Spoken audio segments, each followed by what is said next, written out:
Yeah, the picture, but then you're like superimposed over it or something. It's incredible. yeah, that's part of this platform lets you do that. That's one of our first hemp buds out at the farm. Uh-huh. That's a hemp bud from the farm right there. And so I threw they But had it add a background. There's a little thing you can pop up next to your next. right, the share thing. Uh-oh, you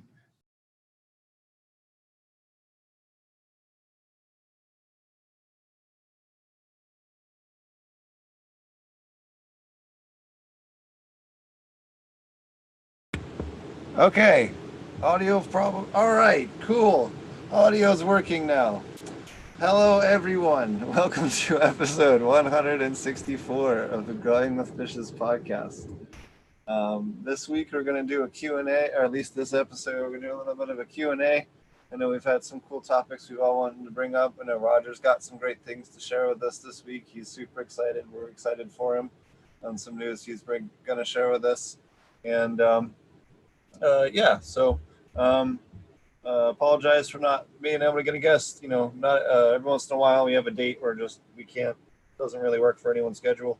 So we do apologize for that. But sometimes they end up being some of the coolest episodes that we've had and some of the best questions and stuff that we've had. And we've gotten into cool topics that maybe we don't normally get into in a normal set of things. So we're going to do that tonight. How's everything going? How you doing there, Roger? I'm doing fantastic. Well, as all my friends, shout out to all my friends at ILGM. You all know that Will has been in the hospital for a couple of days, but we were keeping our head up. He called me today, and he sounds pretty good, and we're hoping to get him home. And I'll pass it on. I'll discuss my news later on, I guess, and I won't go into all that now. Let everybody get introduced, get going, and I got my friend Ryan from the farm here. He's usually in the YouTube chat, so he's got a couple questions for Steve tonight. Then, like Steve said, we always have great shows when it's just us. We have a lot of fun because there's no pressure. We just kind of shoot the shit and have a great time. So, welcome to the Growing with Fishes podcast, Tuesday in August.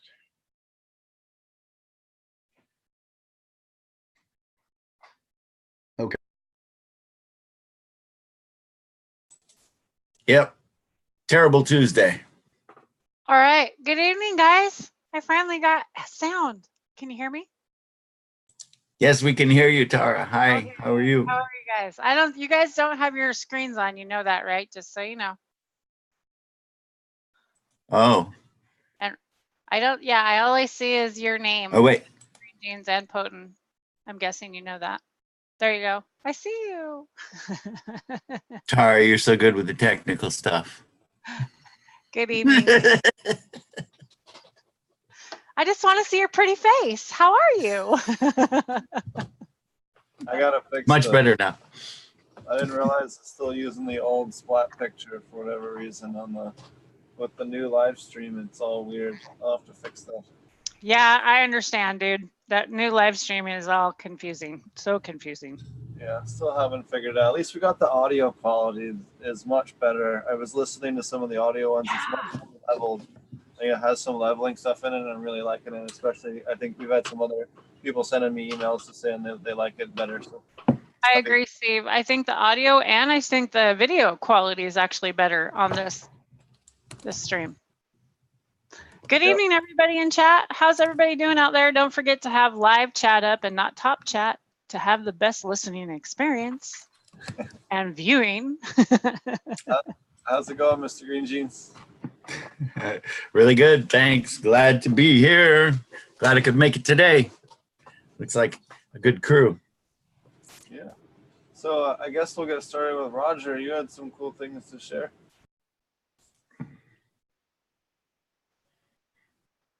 Roger, you're muted. There you go. Was I muted? I'm not on my side. You're good. Yeah, you're good now. Okay. Because we've had some weirdness with that too. Last couple of weeks where I thought I was muted and then I wasn't, so I don't know. As y'all know, we've been talking about the 300-acre hemp farm out on the islands here. I can't disclose everything like names and stuff like that yet, but my friend Ryan, friend of the podcast, and also a friend of the Regenerative Organic Cannabis Conference who went to the main conference, hired me as a consultant to help him out with this farm. And the owners of the farm this past week has informed me that my farm's going to be blanketed or umbrellaed under their license. So I'm going to be able to grow on my own land and turn it into a hemp farm. And that's pretty much about as cool as I got. I mean, yeah, I could go on and on, but that's really the news. I'm going to be under a license, working with this company. We got some interesting things we're doing. We've got several hundred plants outdoors already, and we're doing a natural farming in there. And shout out to Ryan. He worked real hard while I was out of town, made some compost tea, sprayed it on the plants out there, and they're just going nuts. So he's been giving them labs and FPJ and different things, but he did some compost tea. And a shout out to Jeff Lowenfels. He copied a recipe out of your Teaming with Microbes book for all you out there. There's some great compost tea recipes in the Teaming with Microbes book that Jeff put out. And so Ryan made a real nice compost tea. And it worked out really good. So we're looking forward to that. When I get back to town, we're going to concentrate on finishing our IMO, or some IMO already started. We're going to concentrate on finishing that. And then once we get everything done and kind of going and rolling along, we're going to invest in a nice sprayer that we can roll between the rows and spray everything instead of we've been doing everything by hand. And then we're going to start building some hugel beds, and because we got several fields, they're all separated by ditch. So we pretty much can do different things and try different things in different fields. So we're going to start this out. Then we got a field we're going to put some hugel beds into, and that's going to be pretty cool because it's on the island and you got a forest all the way around it. So we got all kinds of pine trees and stuff to harvest for the hugel beds. And so that's it. I'm pretty excited about that. And again, a shout out to Will. I'm glad you made it through your stroke, buddy. And I hope to see you tomorrow. And you take care and do that therapy the way your doctors tell you to do it. So I guess I can pass it on. And unless Ryan's asking his question already, we can see what anybody else is up to. But thanks, Steve, for letting me share that with everybody right off the bat. Cool. And thanks, Steve, because I probably wouldn't have met Ryan if I wasn't on the panel. So there you go. How's it going then, Mr. Eugene? What's going on with your garden, man? Just watching plants grow. Yeah. This is that time of year. Yeah. Tell everybody to water a lot. Oh my God, everybody needs a lot of water, don't they? This is a really interesting year for me because I got a lot of cherry bomb plants in the ground out here, and it's the first time that I've grown any cherry bomb here in Southern California since 1999. I think was the last time I had plants in the ground. And so that's quite a while ago, isn't it? That's like 20 years ago. Wow, really? It's been that long? Yeah, since I've grown one particular strain, yes, in the ground. And so when I had them outdoors last time in 99, I had some really large plants. I didn't expect them to get that big, and I wasn't really prepared. I probably didn't give them enough water. That's my thing, water. But I did get, I got one plant that was, I think, around 5.5 pounds. This was in San Juan Capistrano in 1999. And a couple of the plants that are up here in Pedro, they're looking like they might possibly be in that range, which is pretty cool and very interesting. And some of the plants are just beginning to start to show pistils right now, just starting to show flowers, which is really quite late, especially down here. We have a kind of a short day length. Some genetics that works really well up north doesn't work too well down here. It works, some plants I could put outside on the longest day on June 21st, and they'll start flowering right away. So the fact that the cherry bomb is doing this, it didn't. I was I was getting to know things back in 99, but I was pretty stupid compared to now, and it didn't seem all that amazing or all that special. But now I realize that here at 33 degrees latitude or whatever we are, to have plants that will veg along nice and happily like this and possibly produce large, tree type plants, that's really good. That's a very that's quite a gift. So we're pretty stoked. I'm stoked. Hopefully we're gonna see some big plants. Yeah. That's really all I got to say about that. Whoever made this cherry bomb strain, it was a cool guy. Thank you so much, Mr. Oh yeah, that was me. Oh, here we go. Well, I'll have to try and grow it. Too much someday. self-promotion. Yeah, I've never grown it. I'll have to try and grow it someday. Very easy. It's very easy. It's very bulletproof. I remember, screwing up things and looking at the grow room, and you have 4 or 5 different things going on, different strains and everything. Everything's all pissed off. And then the cherry bomb plants are looking fine. They're like, hey, what? It's no problem. I didn't get too much nitrogen. I didn't have too low pH or whatever it is that pissed everybody else off. The cherry bomb's like, hey, it's fine. We love it here. So yeah, cherry bomb's it's a good beginner strain. You can definitely handle it. Okay, I'm done. Sounds awesome. So have you had all the cannabinoids tested in the cherry bomb and everything? No, I'm so behind in those ways. I really should. I know that a lot of, there's quite a few people growing it all around the world now. I mean, I've gotten pictures from people in Spain and South Africa and stuff. It's really pretty amazing. But it was about 10 years ago, I think I sent some seeds up to Oregon to a medical collective up there. And those guys really liked it. And they were saying that they thought it was really a very good medical strain. And for various reasons, explaining to me in great detail things that I'd never thought of. For example, they said a high ceiling. They said, well, cherry bomb is a sort of a sativa dominant plant that has a high ceiling, meaning that you can keep on medicating without passing out, which is, something that never occurred to me. I mean, I certainly didn't breed cherry bomb for that. You know what I mean? So this is one of the, when I started to learn the lessons that not to breed things from my own personal points of view, that I really need to listen to what other people say and what their experiences are, because consumers, everyone has many, lots of different experiences with cannabis, and you can't say, oh, mine is right. I can't say, oh, well, I know more about, smoking cannabis than you do, Tara. That's ridiculous, right? I mean, well, and that's just like, everybody has different personal preferences, just like vehicles, right? That's why there's all different brands of vehicles.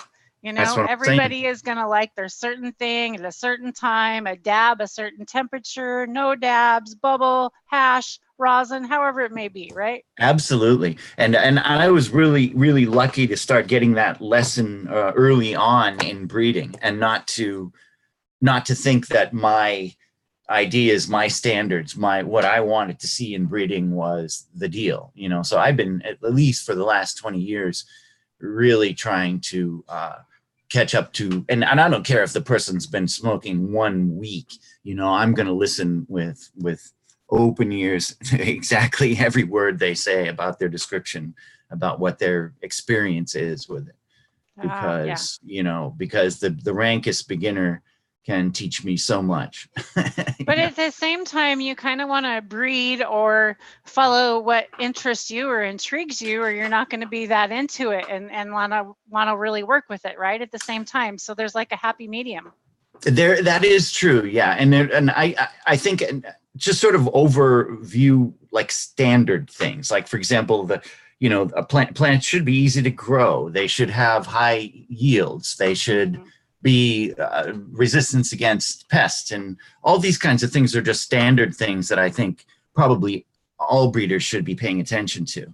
But to me, of course, the most interesting thing about cannabis, is the effects and the tastes and the flavors and the smells. And that's, I think pretty much anybody who gets into breeding cannabis, that's immediately kind of where they're going to go.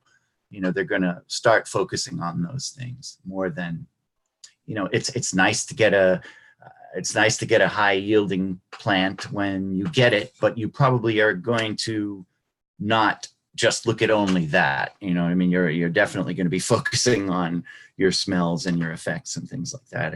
And then, I 100% agree with you on the smells and scents, because that high is great, right? Like I have one that it gets me to where I need to get, but I do not like the flavor, don't like the terpene, the smell of it at all, but it'll get me to where I need to go. But I never stick with it. I always go back to something I like the smell of or the taste of. Like that's me. Wow, that's really interesting. I'm going to be thinking about that for a week now. But there's a big difference between smoking flower and having rosin. Yeah. Rosin's pretty nice. Rosin is pretty nice. It's close to flower, bubble hash, rosin. They're pretty close. I haven't warmed up to a lot of other concentrates that much yet. It's not that and I have recently been trying more with friends that are staying with me and frequenting the dispensaries, which I never managed to get to anyway, I guess. So it's great when other people come to me and say, hey, you should, let's try this. And, the other kinds of concentrates are definitely getting better. They're definitely improving. They taste a lot better than they did about 10 years ago. It seems like the BHO and stuff like that is far better than it used to be back in the day. Yeah, but rosin, you can't really beat it, can you?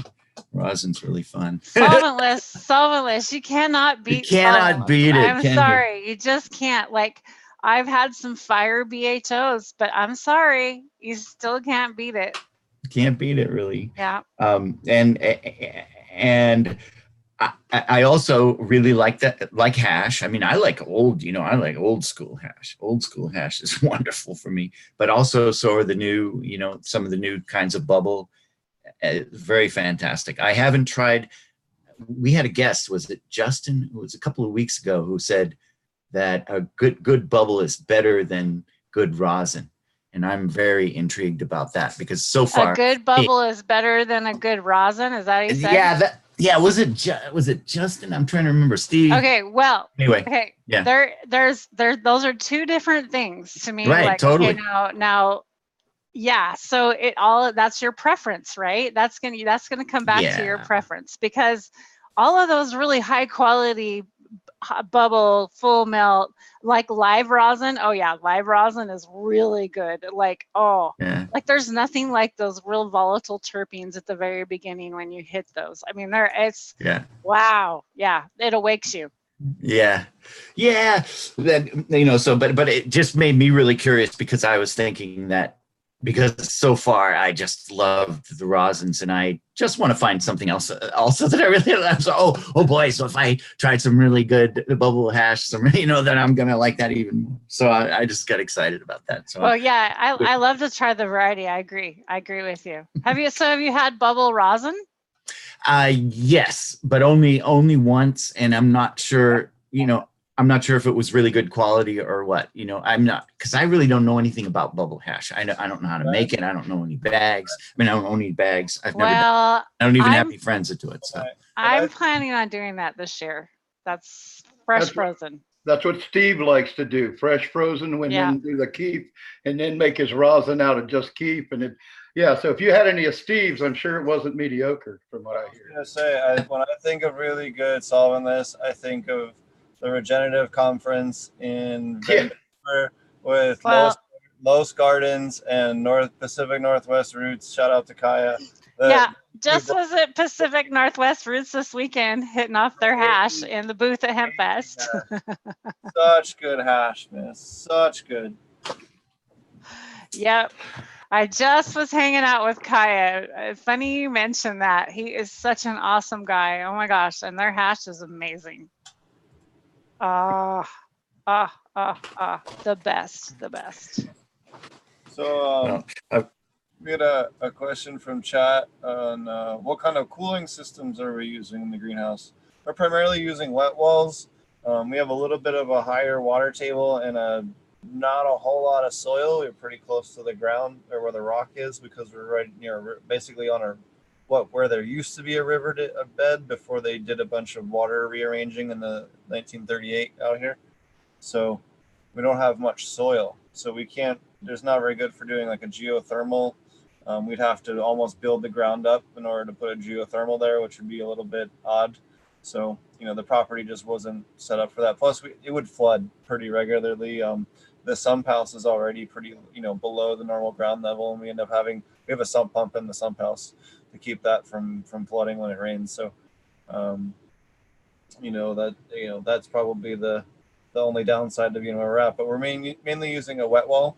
And that's going to, take 10, 15, maybe, 10 to 15 degrees off of the outside temperature, depending on how bad it is. And then we'll keep the air moving inside and make sure that the VPD stays within range, venting it off and whatnot as needed. And then, running dehumidifiers in the wintertime. During the summer, it's not so much a big deal.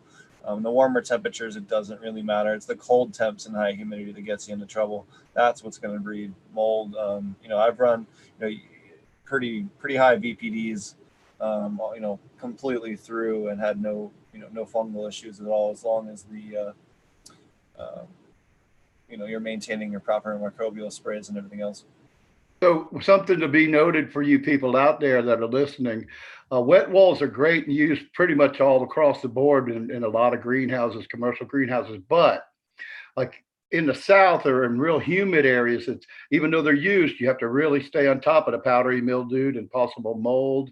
So it's really not as good to use in a really high humidity area, but in the Midwest or out West where you got drier heat and you don't have as high humidity, they're awesome. And it's very similar to what you would use evaporative coolers like you use in your house out in Texas or Oklahoma, where they don't really have an air conditioner. Wet wall is basically an evaporative cooler that takes up the whole wall on one side of your greenhouse. So just keep in mind, if you look into that, make sure you're not where your humidity is not in 60 to 80 degrees every day, or it's really not a good idea. Yeah, I won't do much of it. The more humid it is, the less of a temperature difference it'll give you. Yeah.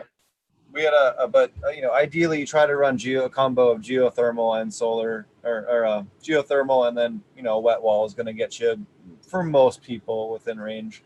Now if you're doing super hot areas, now if I was like in Texas and if we were going to do if I had my way with the design where we have here, I'd set the greenhouses up the way we did in Jamaica, where you do a split level. So at the top, instead of it being a complete hoop, one half of the hoop is much higher than the other, and there's a door that you can open at the top of that, and that dumps a lot of the hot air out of there and allows that air to flow up and out so that you don't end up cooking your plants.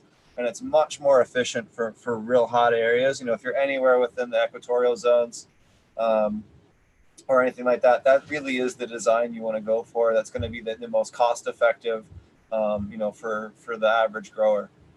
You can get into fancier stuff, but you want ideally high ceilings, and then that split roof is going to be the best, in that type of scenario. One way I do that, Steve, when I used to do my peppers for Whole Foods, you talked about a split roof. It's similar. It's not the same exact thing, but what I did was I ran, I like to run about 60% shade cloth in the summer and all. But what I did was I bought two, the 30 and a 35. And what I did was I put above my 8-foot racks that hold my wires, because I grow vertically, and I hold my produce up so it grows, nothing lays down. What I did was I put shade cloth over top of that. So it gave me an area up in the top that collected the heat big time. And like you said, you could dump it off by having a vent up there or some kind of exhaust fans. But even if you if you can't afford to do that, or you've already got something built, you could actually put shade cloth above your plants, above anywhere that they'd actually grow to. And most of your heat will stay up above that. And you could maybe run a little fan on the end, and that works too, to suck that really hot air out. And it's 15, 20 degrees under the shade cloth, you can stand there and stick your hand over it. I don't know if you can. Oh, you can sit there and stick your hand over the shade cloth and feel it would just be boiling up there, and you're walking around being fairly comfortable under the indoor shade cloth. So you can split up your shade cloth like that to make your kind of a faux bottom, the extra roof or ceiling kind of thing. Sorry.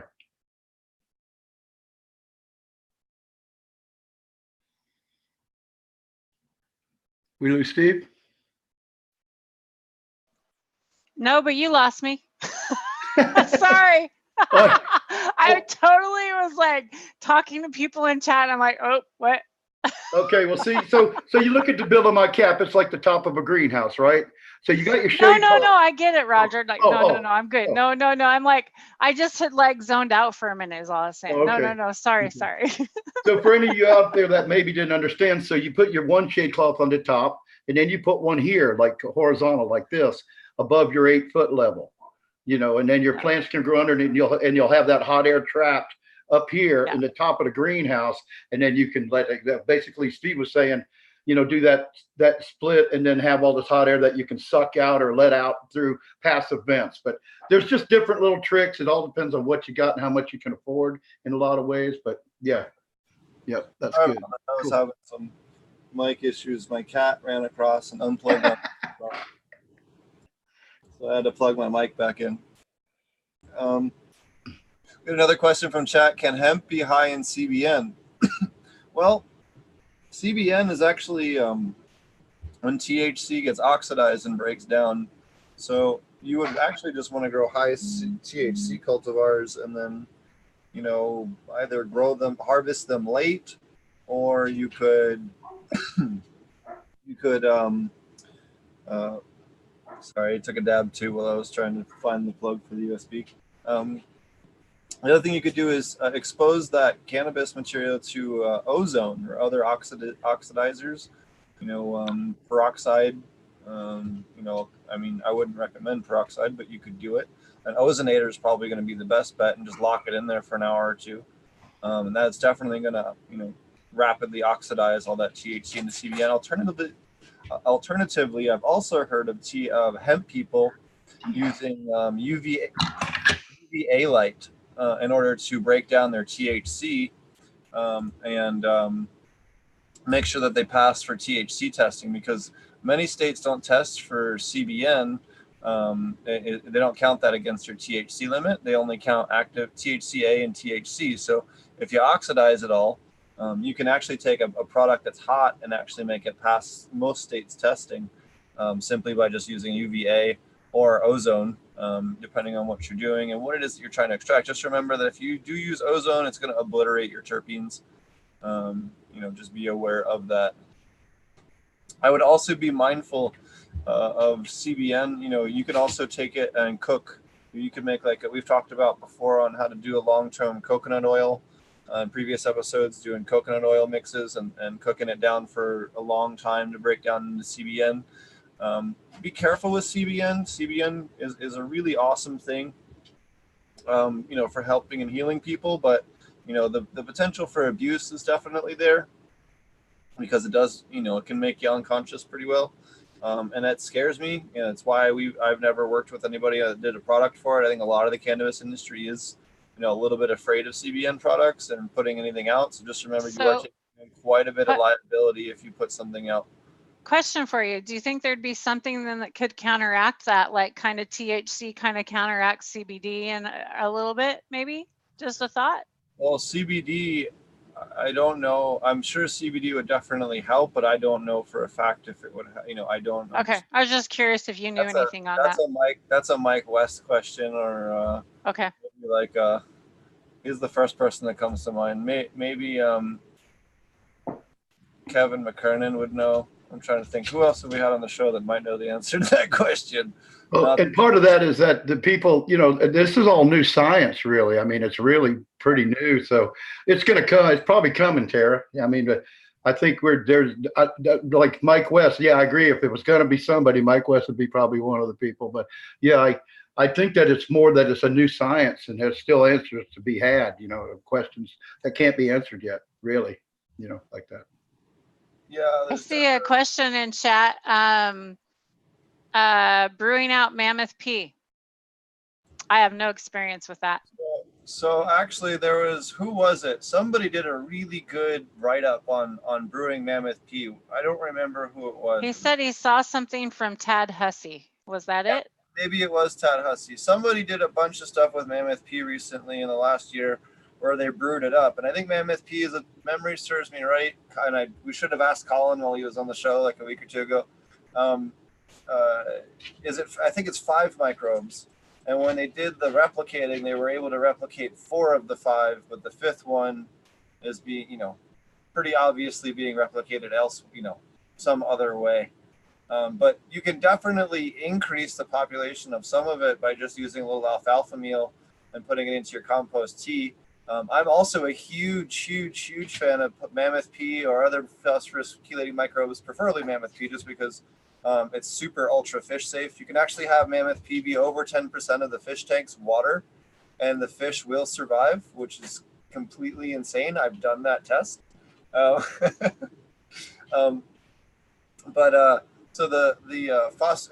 I like to put the Mammoth P or things like Recharge or the soil microbials. Put them in your mineralization tanks. Put them in your swirl filters. Put them in your media beds. That's where you want to get that living microbial community. And remember, 70% of soil microbes can live in aquatic environments, assuming they have high enough oxygen levels. So you can benefit from a lot of those and from all the uniquely microbial ones. That's why you might want to also considering what kind of setup, maybe not in a commercial, but certainly in a home setting, introducing some aquatic plants to your system just to bring in some more mineralizing microbes that from aquatic aquariums. There's thousands of microbes and no one's even doing any research on those. Some of those could be incredibly useful for both soil and aquatic cannabis producers, and no one's even looking at any of those as a possible treasure trove. And you have a whole industry built around aquatic plant production, and no one's even looking at the microbes there. They're all it's quite different. So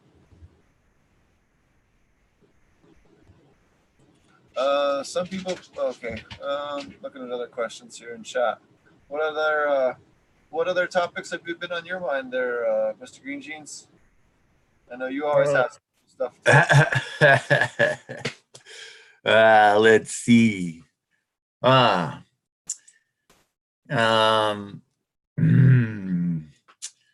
Trying to think.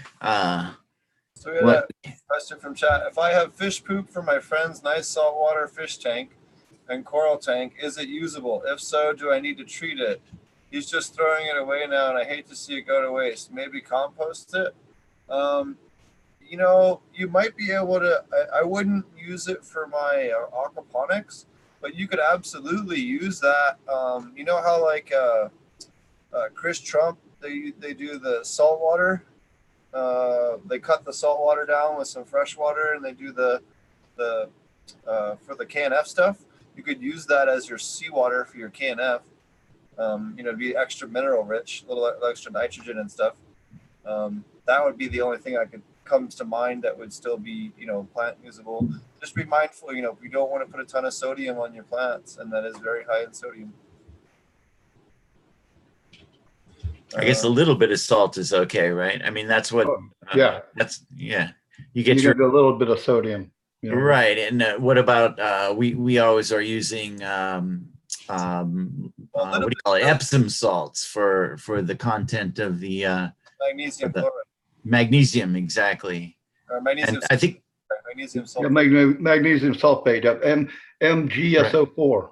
Right. And so here in Los Angeles, I think we have around 3,000 ppm water hardness, 3,300. And I think that about 50% of that is halide, or is that type of salt, right? It's probably about half calcium and about, more or less. I mean, I know it's a bunch of different things, but probably about 50% salt and about 50% calcium. So I don't know, people that live in kind of hard water areas may already be getting a certain amount of those nutrients anyways. It's funny because people are always using, RO systems and everything and taking all that stuff out So they basically got rainwater and then going around and adding it all back again, which is kind of silly. Wouldn't it be smarter to sort of calculate what you've got? And anyway, Well, so the skimmer water from saltwater aquariums would also be useful for that saltwater mix. It's very high in organic proteins, and it would be very good for that CanF style of application for seawater. Absolutely. We also had, so the guy that asked the CBN question said, thanks, I was just thinking it would make a good sedative. Yeah, again, it's so dangerous and could really give the cannabis industry a bad name. We don't want to be known as the next GHB. Don't be that guy that makes that product, because we'll all hunt you down. Yeah. That's the problem. It can be, we a couple of times at a couple of other lab people, we made some isolate of CBN in a sublingual form in a rapid uptake, and I think I woke up first after about a day and change, and the last person woke up after about 3 full days. So again, if you're in a hospital setting with a prescription and a doctor is giving that to you to go into surgery or come out of surgery and just be chill, like, I think that could be a miracle drug. You have no effect on respiratory rate, no effect on kidney, no effect on liver. It would actually be way better than most other anesthesias that would have that level of narcotic effect, absolutely, without the side effects with most other medications, with the exception of maybe some SSRIs and a few others. So, medically, it would be a really good thing. But again, it's one of those things that's so dangerous that really should be in a prescription only thing, or, again, just be really careful if you're considering making that a product. It really is one of the handful of things out there that scares the shit out of me at night sometimes, that someone's going to go out there and make and then give us all a bad name over. Because again, the cannabis industry is enough of an uphill battle, especially with education, and that would be a really difficult thing to start explaining to people.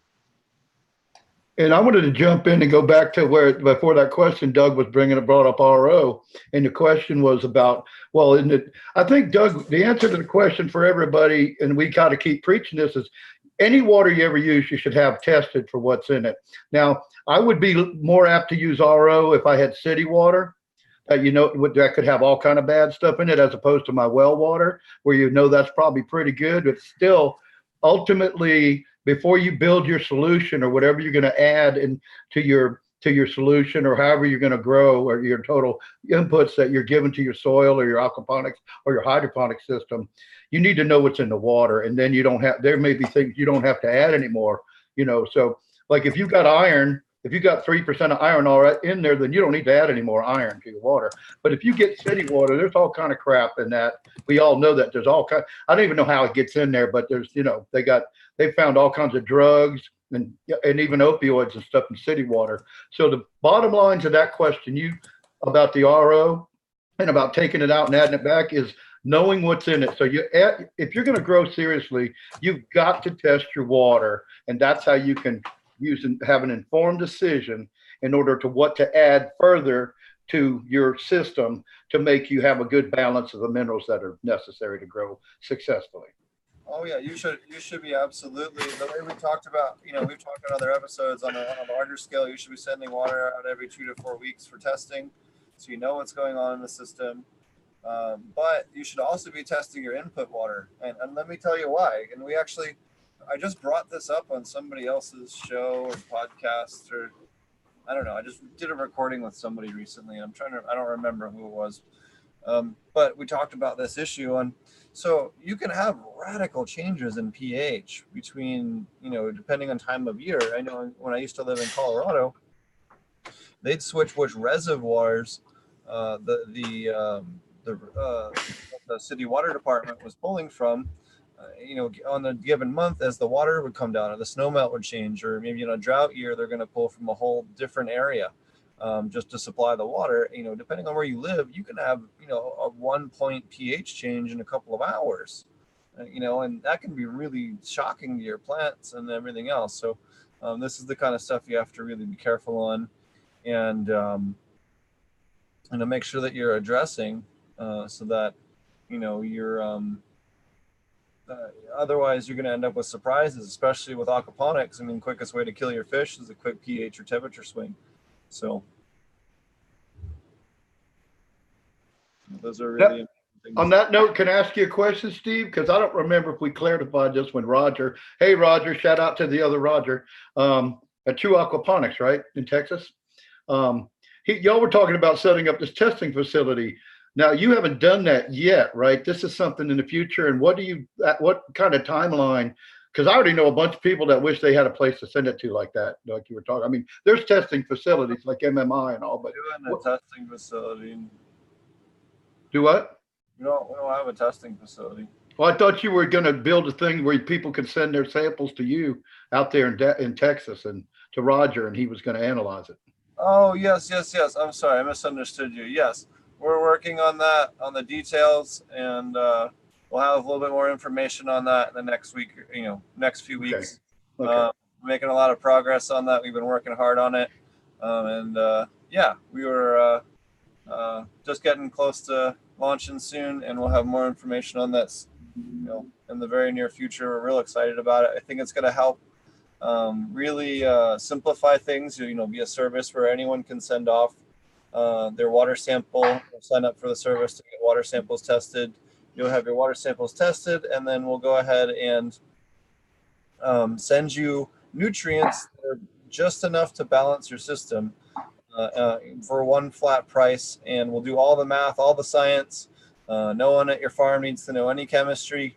All you got to do is, send out your water. We send you the solution. You tear it open on the schedule that we tell you to tear them open on. They're numbered 1, 2, 3, 4, 5, and it makes it simple for you.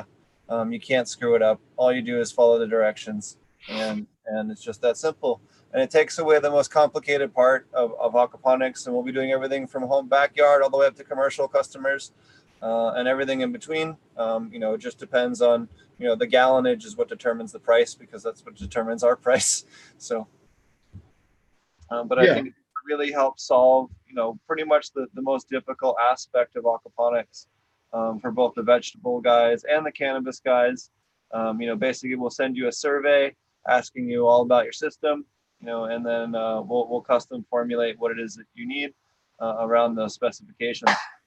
So it's really going to help a lot of people do a lot better with their aquaponics.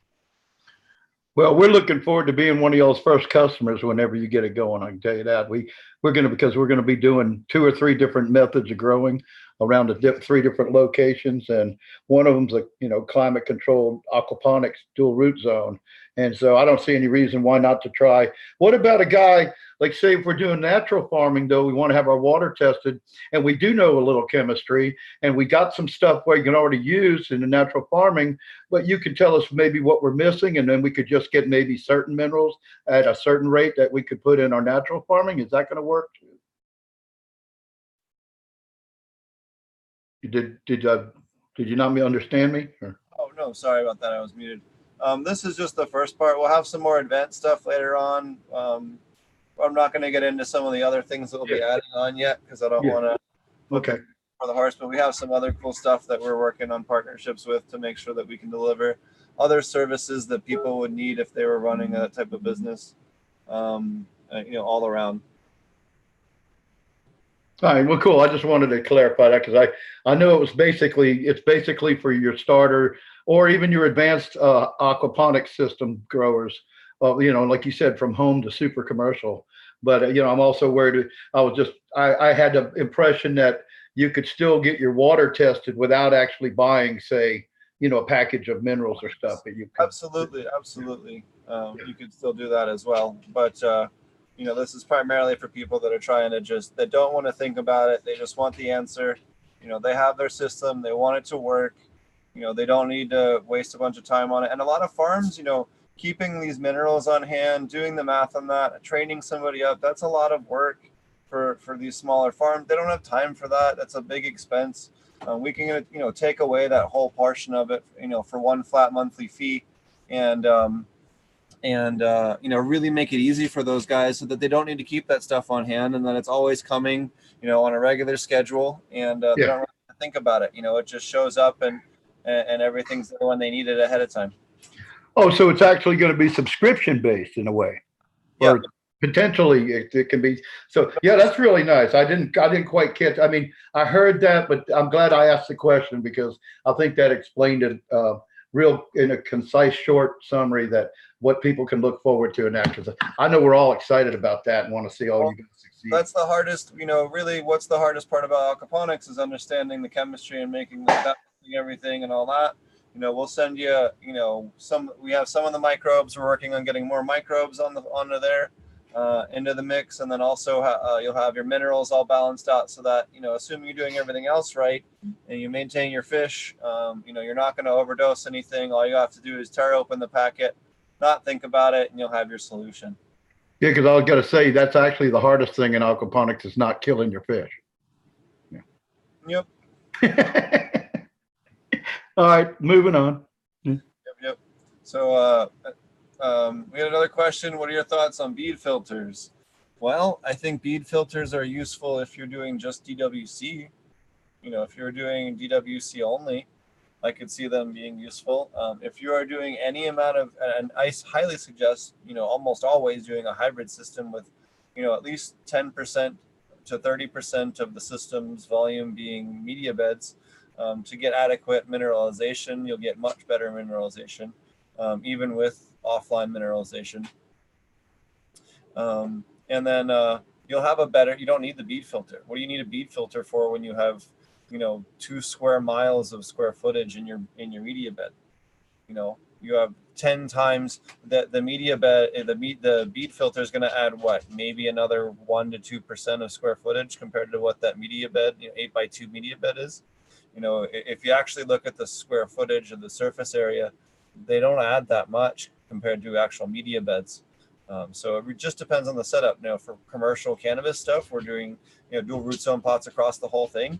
Every single bed's 50%, basically 50% filled with media, because the bottom half of the pots are all media. So we have a lot of surface area. We have no need for bead filters. We actually were running a bead filter in the nursery for a while from AST. We kind of got sick of some of the weird mineral headaches it was giving us and gave up and went back to doing things the way we used to been doing them. Everything has been rocking it. You can check that out over at Cold Creek Farms. Shout out to Mason, who works very hard over there, crushing it over there at the other nursery.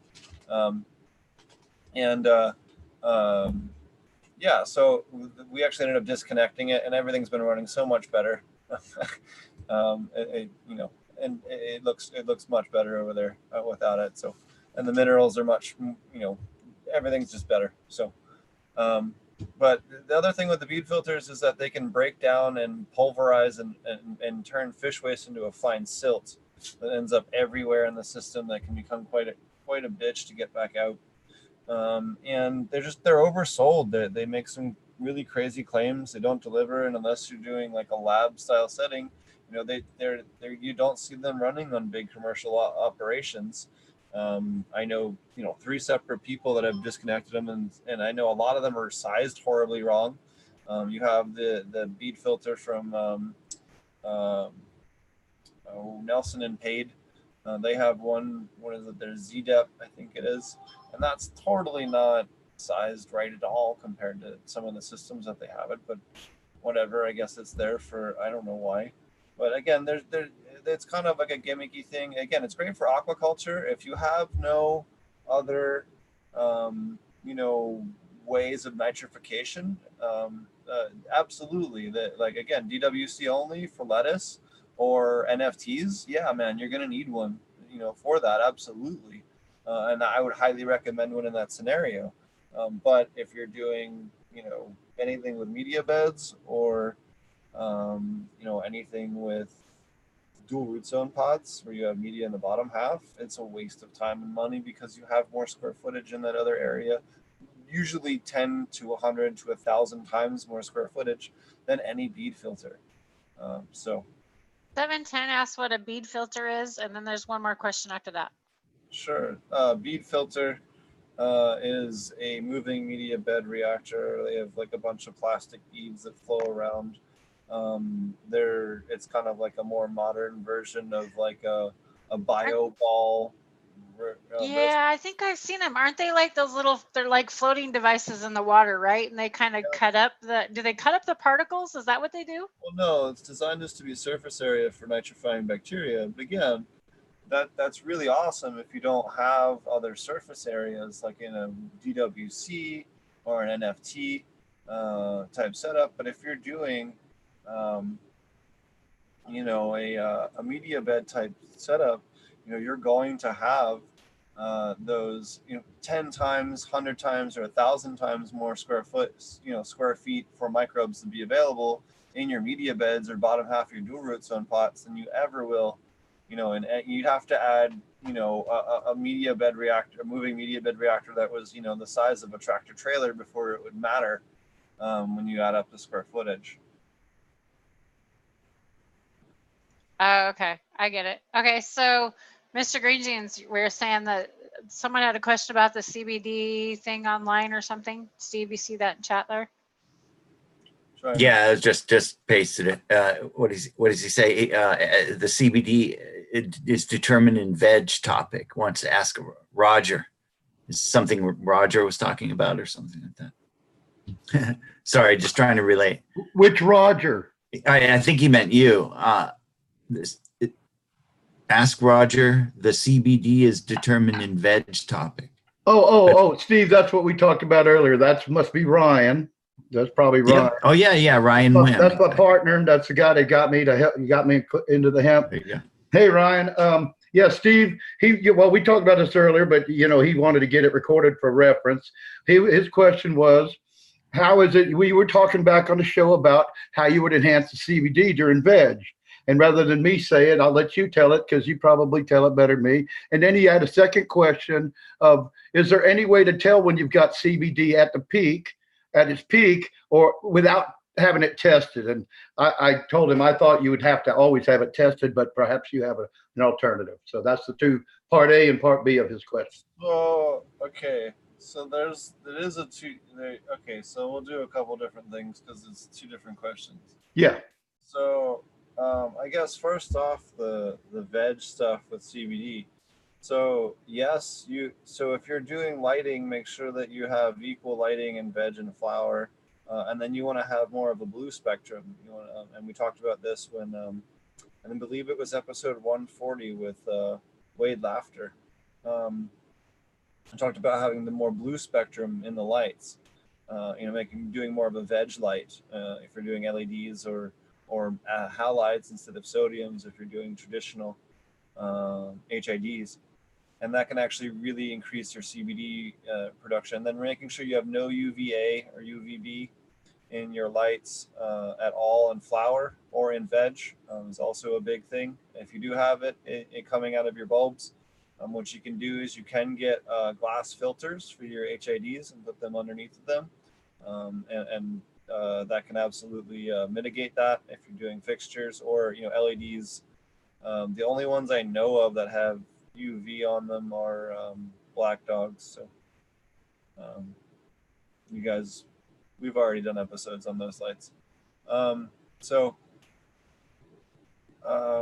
Yeah, so CBD, again, if you have UV exposure on it, that's going to increase the conversion and not conversion, but the expression of THC over CBD in the plant. So with the peak, now, if you have like a lot of plant material and some beakers, you could do the old ethanol separation and try and get a quick idea on that. But I would imagine at this point, there's probably some home testers that you could get.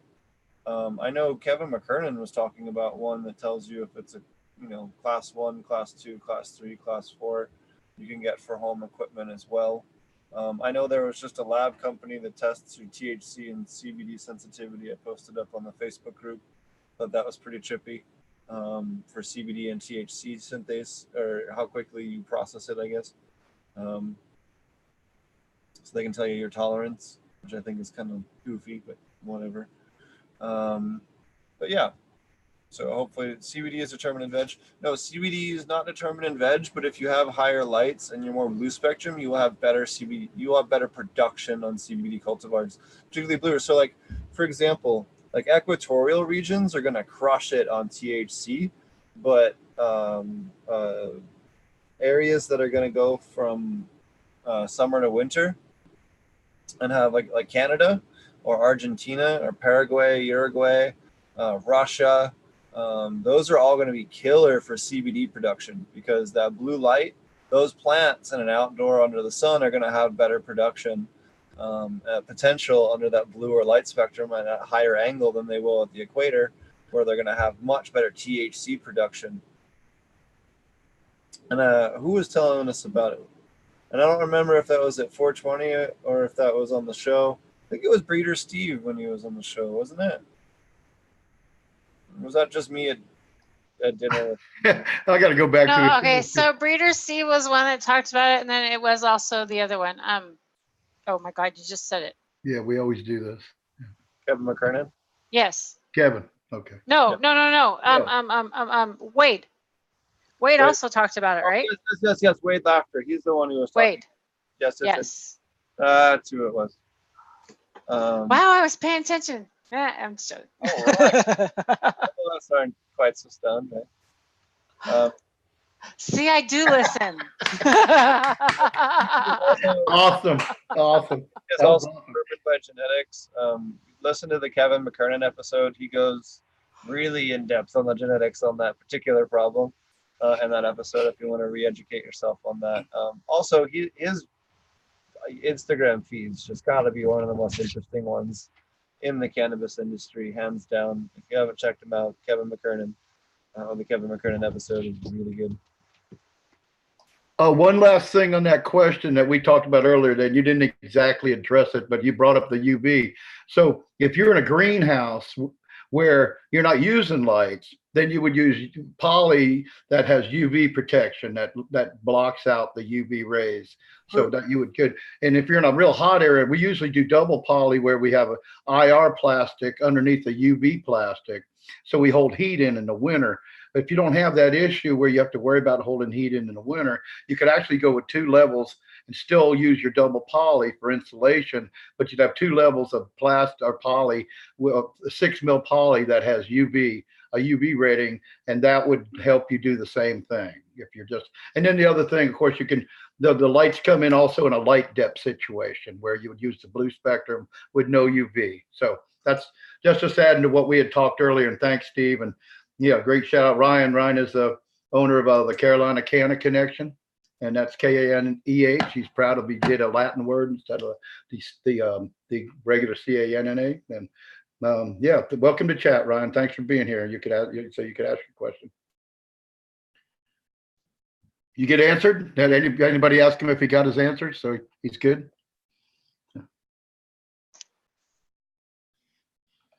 Because I can't be in chat. So what other any interesting traits you've run into with your stuff lately, Mr. Green Jeans, or this year with your outdoor run? Yeah, I mean, just watching the differences between, when everything is flowering, I think is the really, thing that I didn't used to pay attention to so much years ago. And now looking at, seeing it's amazing. I mean, how much genetics has, has a say in that, that some plants, and this is kind of, I'm beginning to think that, and I kind of started learning this maybe from Frenchie, because Frenchie said to me, oh, you can't breed outdoor cannabis indoors, and I'm like, well, I can, But then I thought about what he said, and I realized that actually a lot of people have been probably unsuccessful at breeding outdoor cannabis indoors. And then that made me think, well, why have a lot of the strains and things that I've created indoors, why have they worked well outdoors? What's the reason for that? And I really think the simple reason is that I use a pretty short me and Roger were talking about this one night after we were on. I use a reasonable length of day length for vegging time. I used a 16 hour on and 8 hours off. And, you know, there aren't a lot of places in the United States. Like, what's the longest day? If you go way the hell up to the top there, it isn't even that much longer than, it's only about 16 and a half hours or something like that. I mean, so if you're breeding cannabis indoors and you're using a 20-hour day length cycle, I mean, what do you plan? Are you planning your stuff is going to grow at the North Pole or what? You know, that's a good point too. You're like in the where do we get a day length like that? You know, where in the world?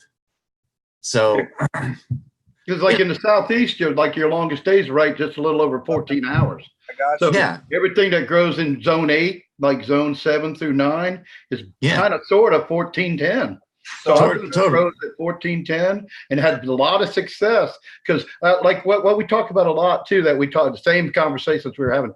The dark zone, the dark period is, and Steve preaches this too. The dark period is the period. Is what counts, right? Yeah, that's what counts. Not how many hours you give it light. Exactly. You can give it. Yep.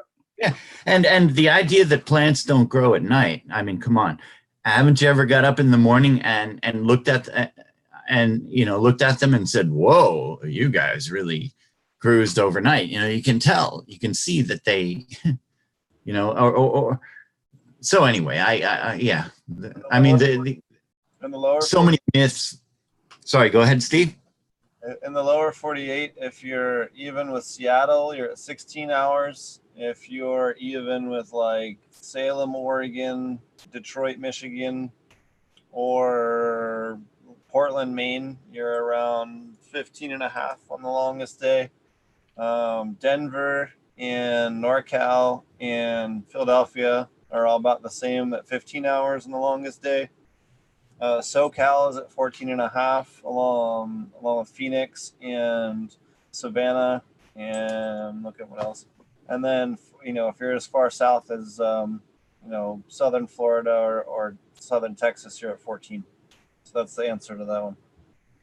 Thank you.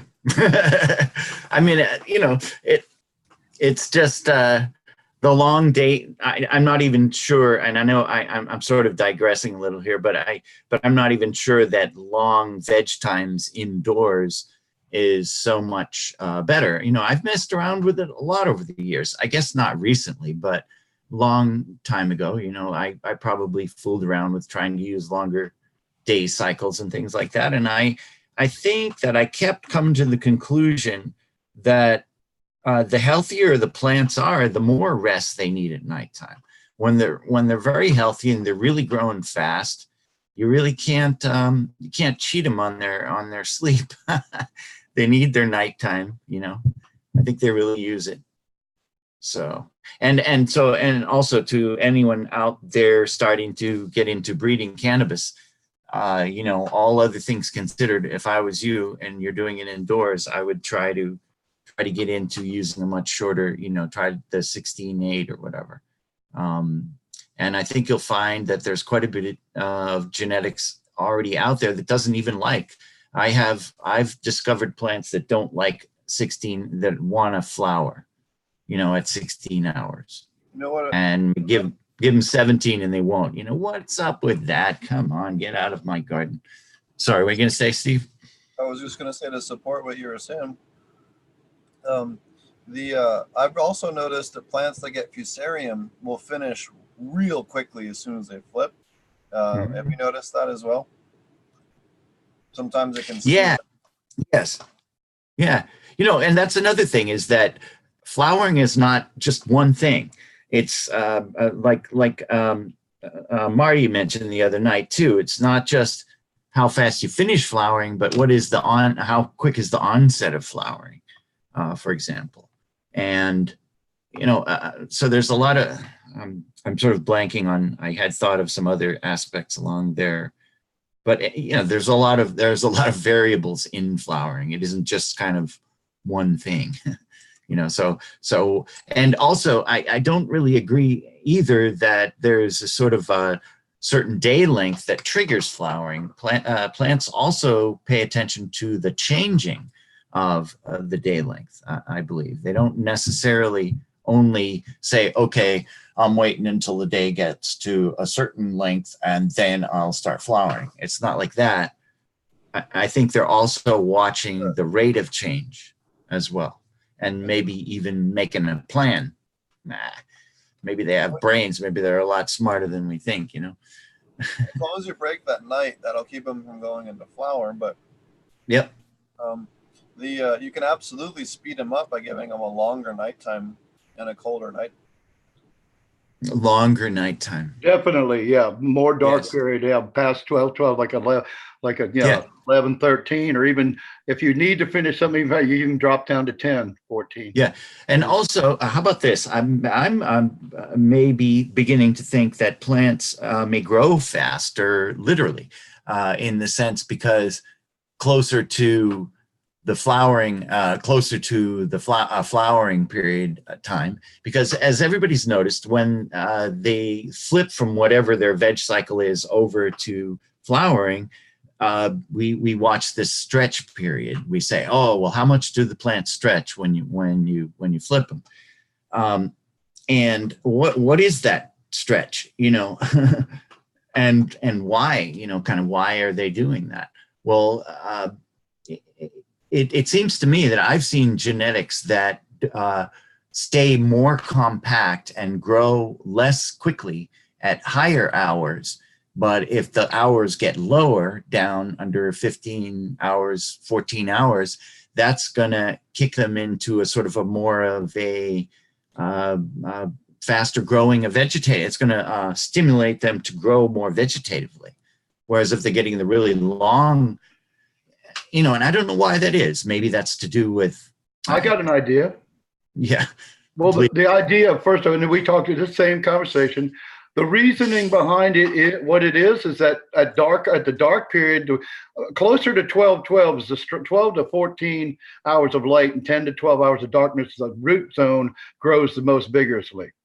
So the shorter the photo period, the stronger the root zone is growing more, you know, getting more hybrid, you know, like vigorous. And that therefore the plant will seem to grow faster and bigger. And also that same thing is stretching. Makes sense. If you keep it in the lower photo periods, your plant's kind of stretching the whole time and growing like the whole time. And so when you just lower it a couple hours, it won't really stretch. It's from dropping these people that want to use 20 hours and 24 hours. Then they dump 12 on that thing, and then the roots go nuts, you know, and it just shoots everywhere, you know. So if you do a smaller 15 or a 15.9 or a 16.8, like Mr. Green just was talking about, you'll still have good strong root production. It'll be kind of a medium, but don't be afraid. It's like you got your whole life. I've done it. I've had a whole bunch of friends do it. You can grow at 14-10 all through veg. And you can go to 12-12, and you'll have minimal stretching, and you'll have a nice yield and very healthy plants because they love the dark period when they do what they do in the dark. And you know, yeah. So sorry to interrupt, but I knew that's what you were searching for. I thought so. Exactly, and because basically also because I think hopefully we're all starting to get more into breeding cannabis. I'm not the, you know, kids don't try this at home guy. I'm the kids, please try this at home. Let's get a hand. Let's all pitch in together.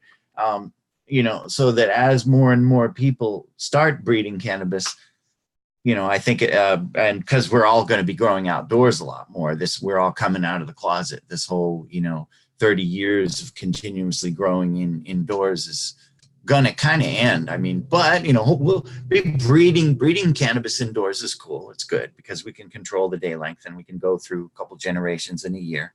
I think breeders will stay indoors, but everybody's going to be moving outdoors, and so you know we need to be responsible with our breeding and breed stuff that will translate to outdoors. You know, this is what I learned from Frenchie is that a lot of mistakes have been made.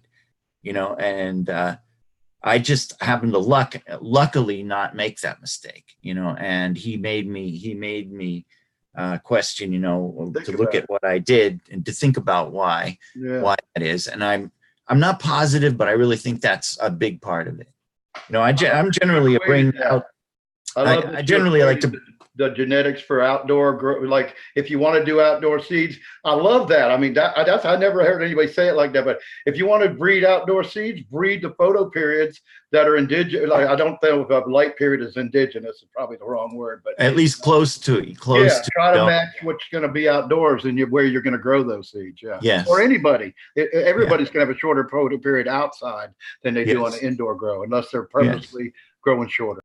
Yeah, and ultimately it would be nice to and not even very complicated. I think I have a friend on IC Mag who's an electrical engineer who explained to me how to do it, how to make a timer that you know, where I could calculate and I could duplicate the curve, you know, the light day change curve in some given area.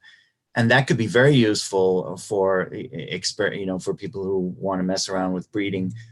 Because that will allow some early selections, which is always a wonderful thing with cannabis. If you can narrow down your field a little bit in early on without having to wait until flowered and testing and smoking all the ladies, which is, oh my God, such a terrible and burdensome job, but you know, we have to do it. And can you handle all but that? what? Yeah, you know, so terrible. I know. That sucks. But no, it is great to be able to do early selections as well. It is the burden of the cannabis breeder to have to make all your selections at the end.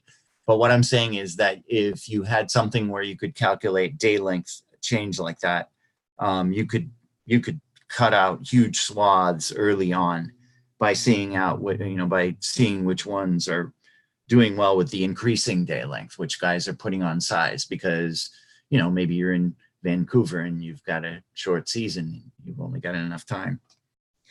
Those guys already did it. They already did it with Island Sweet Skunk. Oh, it's so wonderful.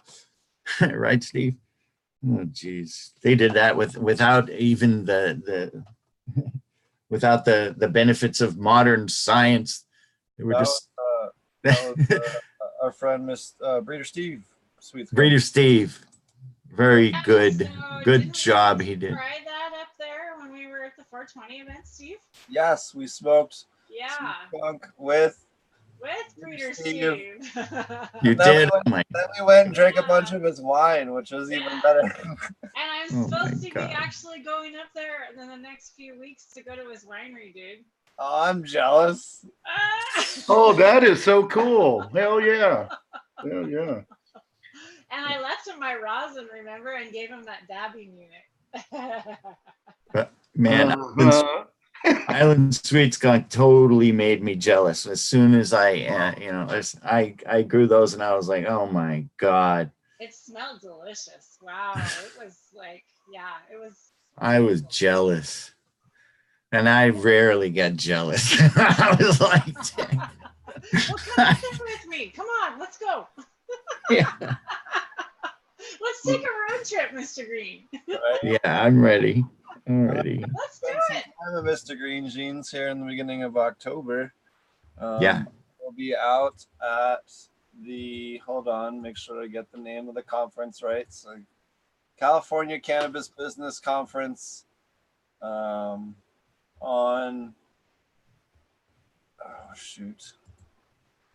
It's October 8th and 9th in Long Beach. So excellent. That I will be out there speaking. I will be speaking with the gentleman from California Turbine. Hold on, I want to get his name right.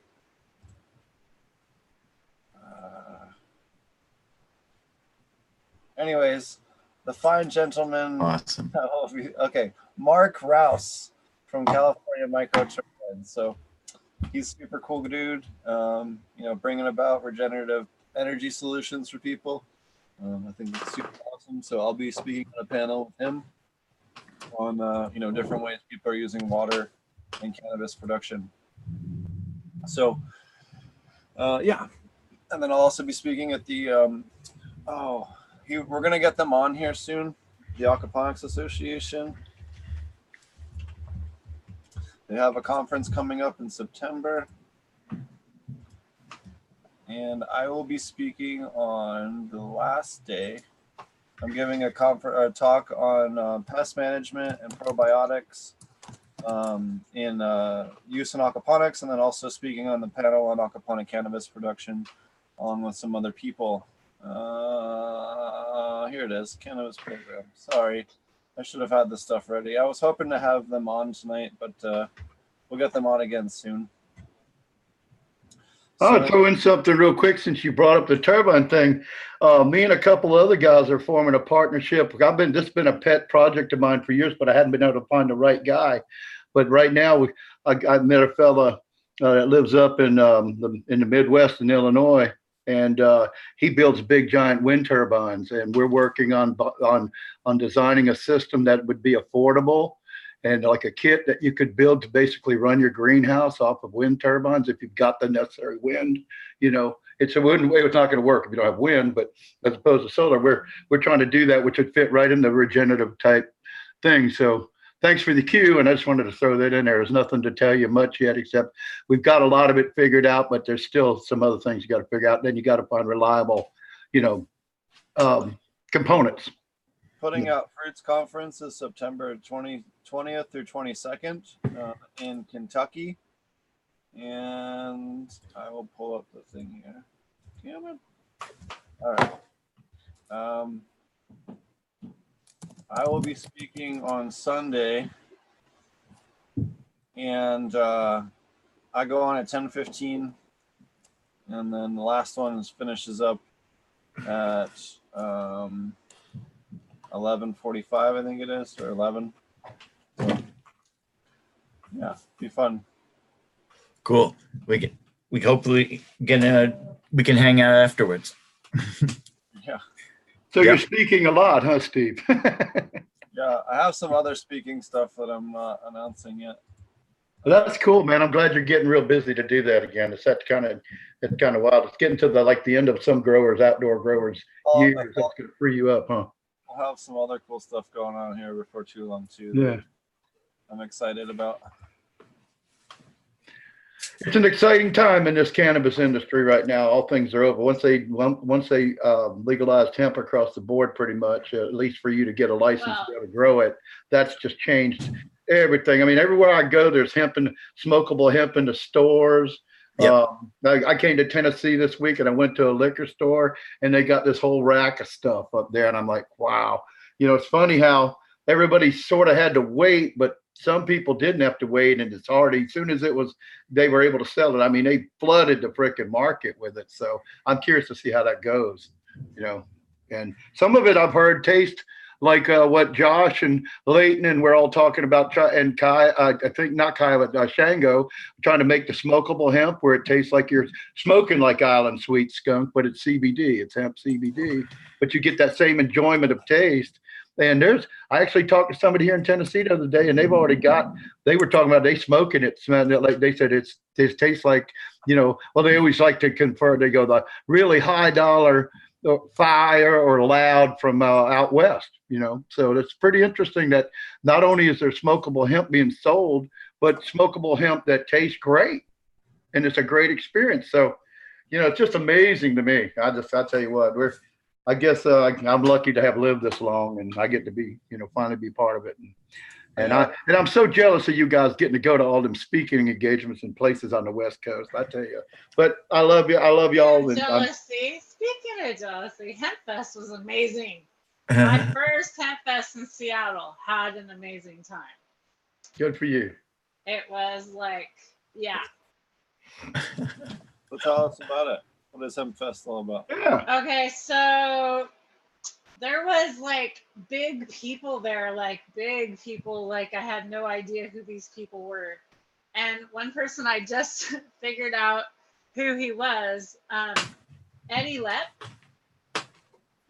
I was introduced to him, and I didn't know who he was, and I asked him if he wanted to have a dab. So he went out back, and we had a dab of my Super Lemon Haze, and I'm sitting there hanging out with him, and JR Token had just asked about me because he was talking to the X-Vape people, and he said, oh yeah, my friend Tara Lee had introduced me to the X-Vape, the mini that I love to dab on.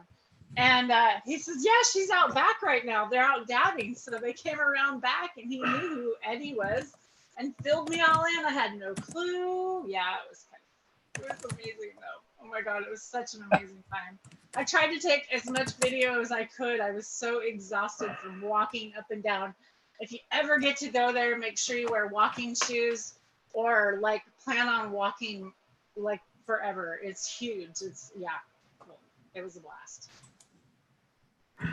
Cool. Glad you enjoyed it. We still got one coming up here. I don't know. I actually asked Ryan today what day, because he's already been in the hemp organizations over here.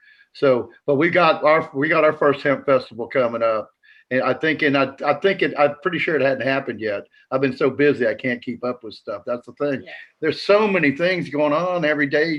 You know, and different people. Yeah, it's like, wow, what am I going to do? Well, I wanted to ask you a question, Tara, since we don't really have any particular way to go. I think I've asked you this before, but I know Josh has always been bragging about the tea brewers, the big containers that he got from your husband and all. And I think I asked you, but I don't remember. And we're going to be in the market soon, so I needed to check with this. Might as well ask and give y'all a plug real quick. Does he have any warehouse like places to ship from towards the East Coast? Is it possible to buy those big brewers? You have to talk to him. It all depends on where they're made at and all that. We buy them direct from the manufacturer, so wherever. That's what you told me. Okay. So, yeah. So I might be just as well. Honestly, like we normally deal in like huge, big quantities, and I've just asked my husband to give the cannabis community a discount. I have asked him to pass on the discount and savings to you guys. So that's that. It's like he's doing it, as a favor for me and the cannabis community, because he believes in what we're doing and everything about it. So yeah. So now, is that some information you want to give everybody, or how do I get that information so I can talk to him? Oh, you can just contact him at work or you can email him at Phil, PHIL at F as in Frank, C as in Charlie, WLLC.com. Okay. And he'll get right back to you. He's really good at getting back with people. He doesn't leave people hanging. Awesome. Because there's a bunch of farmers around here too. When you see what Josh set up, you go, I want that. And everybody looks at that, they're going to go, I want that. So if y'all can put that link also into that spraying unit that Josh has, my husband actually found a better price, way better. Yeah. So if you could put that link in the description of tonight's show, that'd be great. Sure. If Steve, if you could do us a favor and do that. So to build diatomaceous earth, mangle the soil web microbes in soil if top dressed. I wouldn't say mangle it. It's definitely not going to help. To me, DE it doesn't do anything. It doesn't have a big enough impact to really warrant IPM use. You never want to put it on your plant material because it's silica. You don't want to smoke that. It's cool if you want to put it in your labs to make like a high silica labs. You could totally do that, but outside of that, I wouldn't. It won't dissolve though. It'll settle in the bottom. That's one thing. And to address this real quick, something I learned because I was into DE for a long time, and Steve and I have different opinions, and that's okay because we all have one. But DE, if you do use it on soil, you can't mix it in your soil. It'll kill your worms or any living. So it'll kill you. You won't be out of living soil. The one thing that was recommended and could be done is if you wanted to, because you wanted to. Now I think it can be used for pest management. Steve doesn't think it can be used for pest management, but okay, that's okay. You have to kind of do things sometimes for yourself, but I agree with Steve for the most part on that. I have uses for it, but if you do want to use it on soil, you dust the top of your soil, let the worms work it into the soil, and that won't kill your worms. If you mix up soil and put DE in it, it's going to scratch all the bugs and all the worms, and they're all going to be dead. So just wanted to throw that in there. It kills big stuff. It just kills big. It has to be something large, like an insect, really. it probably isn't harmful for microbes. Anything with a soft skeleton, exoskeleton, that it'll scratch it, and the way it kills them is they dehydrate. That's how it kills them. Yeah. Now here's one thing: you can take and put a tablespoon of DE, food grade. Don't put the freaking swimming pool shit in there. I don't even know. I'd probably kill you. Use food grade Codex DE. You can put a tablespoon in yogurt and eat it. It will get rid of all the freaking parasites in your intestines and all. You can give it to your dog, put it in your dog food. It'll kill all the parasites, and rid your animals and yourself. So, and it gives you energy because it's full of minerals, even though maybe it won't have an impact. It's kind of like one of the, in the 80s, they had all these milkshakes you could eat instead of eating food. And, it'd give you all these minerals. So you felt high as hell just off all the great minerals you were having. Because when I was using DE for a while, my batch got messed up outside, so I never bought anymore. But I was using it, 3 or 4 times a week. I was eating it in yogurt or something, and I did feed it to my dogs, and it will rid your system of parasites. So that's one of the good positive things. But that really has nothing to do with plant production. But it will. That's all I got to say about that. It's prevention. So this question came up a bunch of times with Susan Wainwright Evans. Every time she says it doesn't work. I agree with her. It hasn't made any noticeable impact in insect populations. Maybe my earthworms, but other than that, it just doesn't have an impact on stuff. On the diet, you say the diatomaceous earth? Yeah. Okay, so I only have one feedback, and that's on my roses. It was the first time that I had used diatomaceous earth, and my husband got me this thing where it like sprays like powdery stuff. It's how you pump it up and it like sprays powdery. I don't totally get how it's called a garden duster, Tara. Okay, Yeah. thank you. Whatever that thing's called. I got one. Yeah, so I put it in that, and I went over and I did it all over my roses because I just had these aphids that were just all over it. And actually, it worked super, super well. But it was like messy and powdery, and white powder was everywhere. So I noticed the following year, instead I just bought ladybugs. It was much easier. And then the following year, I also just hosed them off. So I've also heard of people taking no-dos and spraying that on their insects. The caffeine as a killer as well. Oh, really? Oh yeah. I don't remember if it was my grandmother. Somebody when I was a kid used to do it, and it worked pretty well on Japanese beetles. But I don't know if that actually works. I just know that when they sprayed it on it, they weren't there anymore. Whether or not it was, because it did anything to them or not. Okay, so someone said, have any problem for grasshoppers? When I had a problem with grasshoppers, it was because I had undisturbed soil, and it seemed like when I let my chickens go out there and scratch that around, it seemed like it really helped. But if you don't have chickens, I don't know what to tell you. Yeah, helps a lot. What else could he use for grasshoppers, Steve? Oh, grasshoppers. So grasshoppers, you need bigger predators. So that's when you're going to want praying mantises, or nematodes will work if they get across the soil. Assassin bugs. I know that 9 times out of 10, when we find something that's munching on a grasshopper or caterpillar, it's an assassin bug or a spider in a spider web, or we have lots of toads. We see lots of toads. At least 3 or 4 toads every day walking around down in the garden, just doing their thing. But you can get those both the assassin bugs and the praying mantises through most of your, general, pest management stuff. The assassin bugs in particular, if you can get the winged ones, just remember all assassin bugs can bite you. They have a pretty nasty little bite, but again, they're super chill. Most of them will try to go somewhere else when you go near them. They'll kind of flip to the other side of the leaf or try to get away from you. They're not aggressive. It's not like some spiders are super hyper aggressive and they'll try to get you. They don't do that. They're super lax. They're kind of like little stoners. They're just like, oh man, just leave me alone, man. Oh, I just thought of a question. On the leaf hopper, or the grasshopper thing, Is there maybe a herb that would deter them? Like something you could plant in there? Just an idea. Not that I can think of. I mean, mostly you're gonna. They kind of like everything, huh? Well, Grasshoppers eat everything. they're Yeah. gonna Yeah. fall through Like a stuff. catfish, huh? And you have.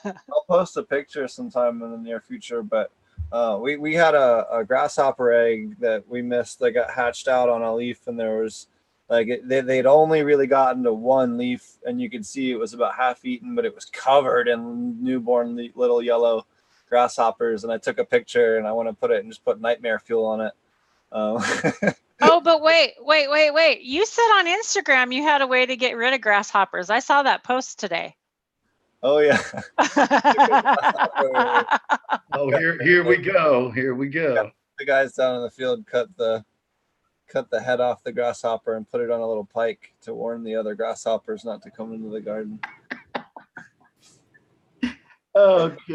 Grasshopper head on a stake. That It's was like- hilarious. Your It's post like totally Count made me laugh Dracula. today. Yeah. We have a lot of grass and other stuff, like just whatever that, like I think there's some natural datura and some other just native plants that we have in the rows between the plants, and the grasshoppers seem to munch on that, and I don't really see them on the, like once in a while I'll have a few leaves that are chewed on, but they're not, actively feeding on it. Most of it's just keeping, scouting for eggs, making sure we don't have caterpillar eggs on there, because that can be a problem. But we haven't had, I could count on one hand the number of egg sacs I've found in a couple of weeks. So it hasn't been a huge deal. I see so many assassin bugs. I would probably, or, the wheel bugs, the big giant native assassin bugs. We have, we probably see 2 to 3 dozen a day across those plants. And they're plowing away at those guys. I mean, that's all they feed on. That's their favorite food. They have their real large prey item, them and the caterpillars. So they just go through and just annihilate those guys. And they have a pretty nasty sting that's more on par with a scorpion than a bee, but it's a bite actually. But as long as you don't try to pick them up, they're perfectly fine. I've even picked leaves off directly next to them, and they're not going to try and stab you. Just don't pick them up. Just be mindful when you're grabbing leaves. That's all.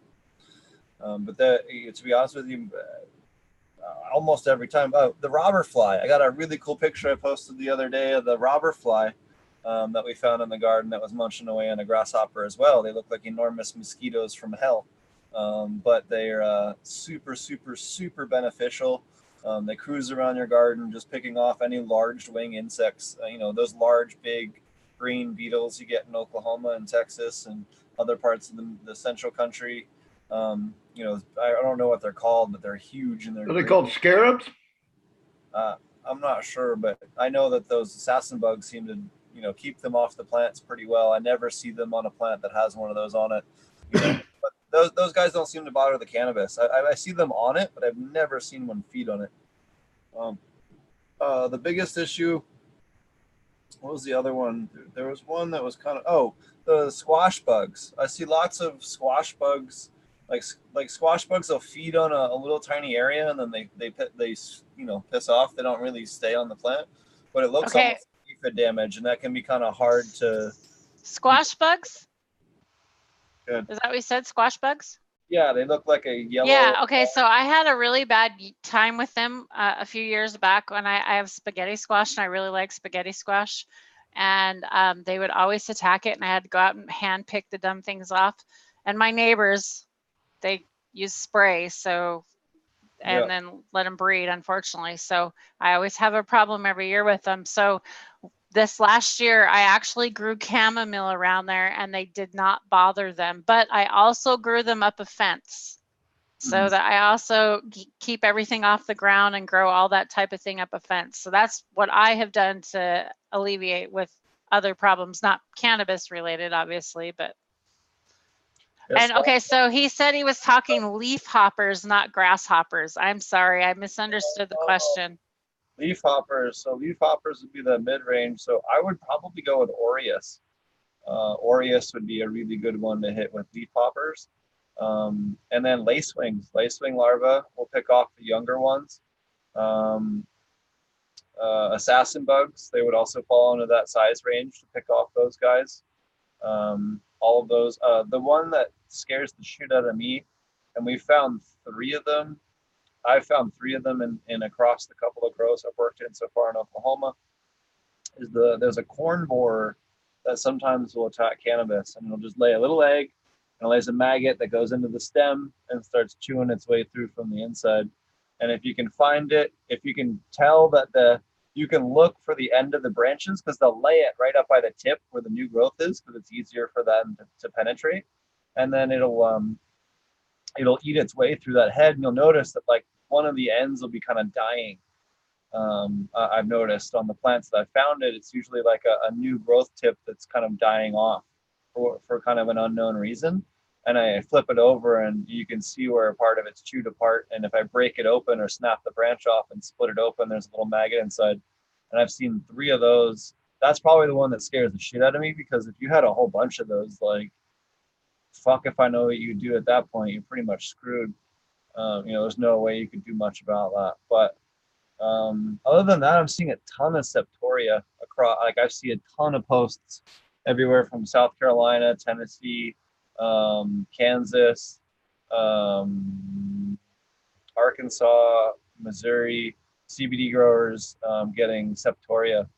It's because we've had so much rain and people not having very good healthy soils. You have a lot of farmers that have a lot of people that are throwing their hemp farms or hemp fields in for the first time are doing so on fields that were treated with petrochemicals for the last whoever knows how many years, right?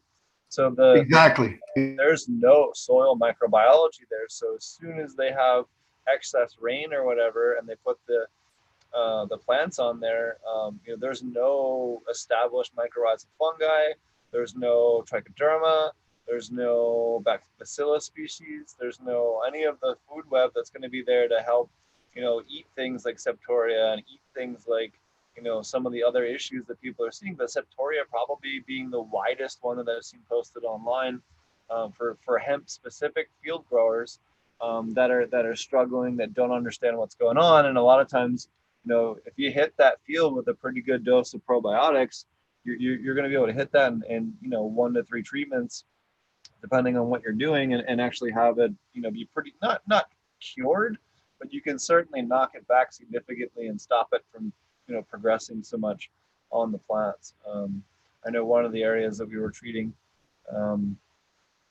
it worked extremely well with one of the mixes we did with the Bacillus subtilis, Bacillus familis, and Streptomyces, and what the hell was the third one? There was a third one. I'll think of it, guys. Give me a minute. And then trichoderma at a later separate date. Hitting it with one and then the other. What on earth is going on? We're looking at someone's thing here. Yeah, my screen just flipped out too. On that note, while we're figuring that out real quick, and that's interesting that you bring that up, because the farm that I've been asked to work at, they were a deer corn field, and they sprayed stuff. Probably, we could pretty much guarantee they used petrochemicals to keep, even though they were a deer corn, because it was primarily hunting. There's a lot of places where they have plantations where people that are members of a club and go hunting. But the good part about it, they haven't grown out there in like 4 or 5 years. So I feel like we got a much better chance of having good soil by adding all this. And Ryan's been real great about adding all that stuff and getting it going. And like I said, we're not trying to do all the acreage at one time. Doing 1 acre right now. We're doing 1 acre and that's about half full. But I think that's a good point. Like just the same thing as I say, some people are going out there in the same instance you're talking about, and they're saying they think they're going to grow corn. They think they're going to put hemp out there and grow it like corn and make a bunch of money, and that's not true. Did we go away? No. I got all kinds of pop-ups on my screen, man. I don't know what it's doing. Trying to fix it so that I can make. Did I mess something up? I was like fooling around with my menu. I might have screwed everything up. Well, I got a yellow with an exclamation point. I can't read it, but good. There we go. I think we got to the end bucket.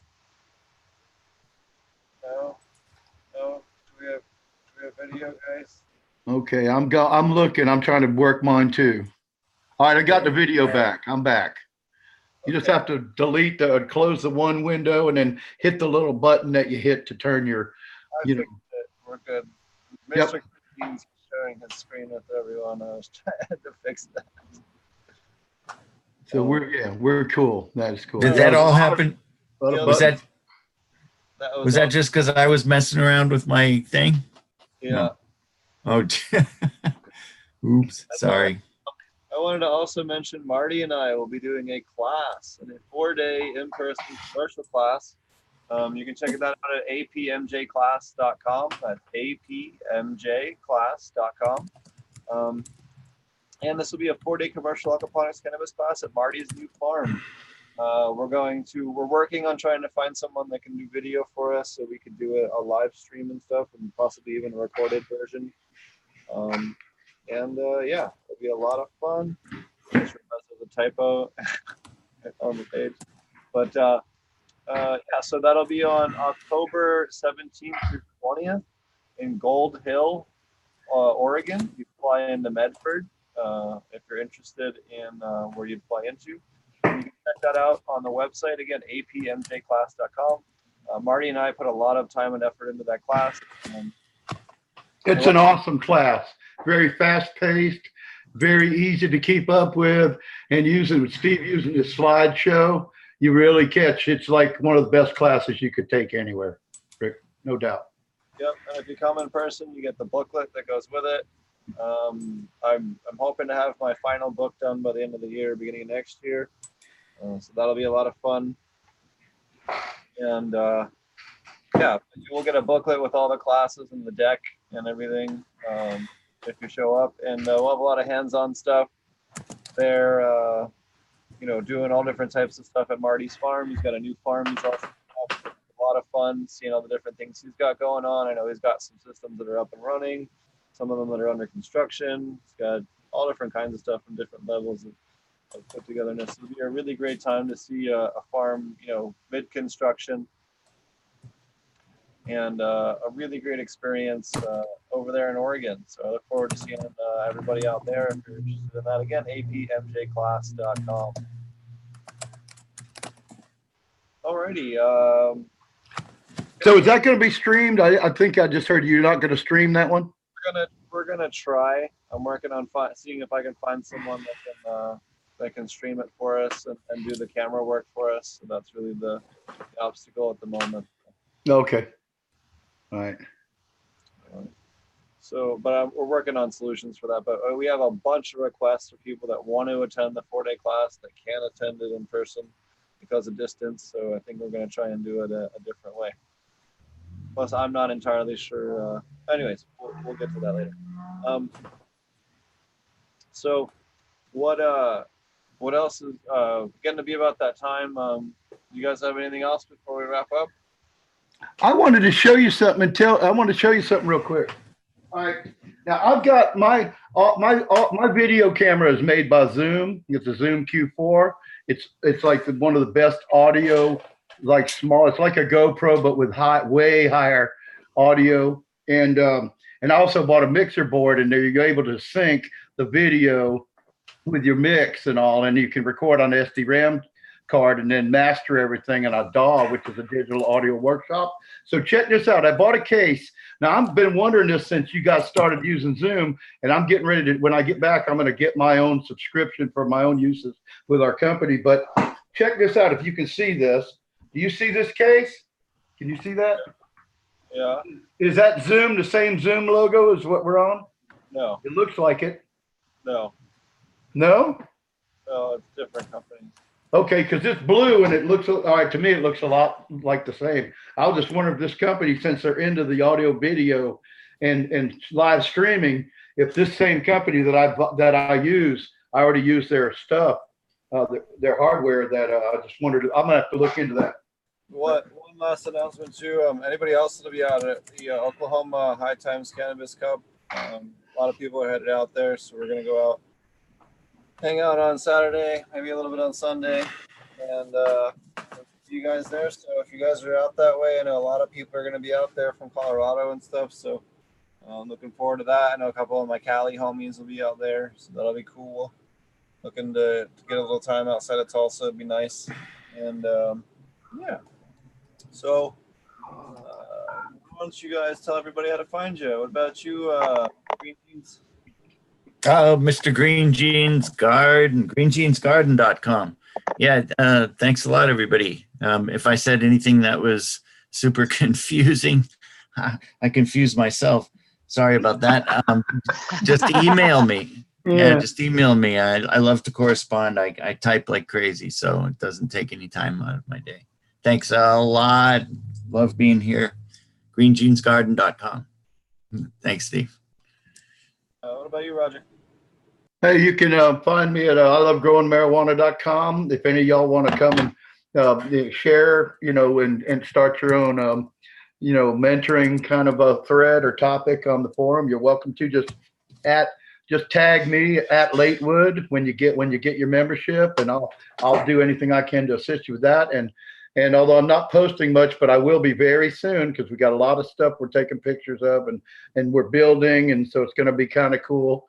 Where I'll be able to share some of the way we're building stuff here. And but I'm Roger Latewood at Instagram.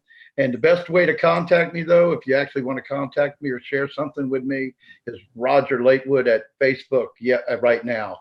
And pretty soon, we've already got the domain, but the Carolina Canna Connection, Kaneh Canna.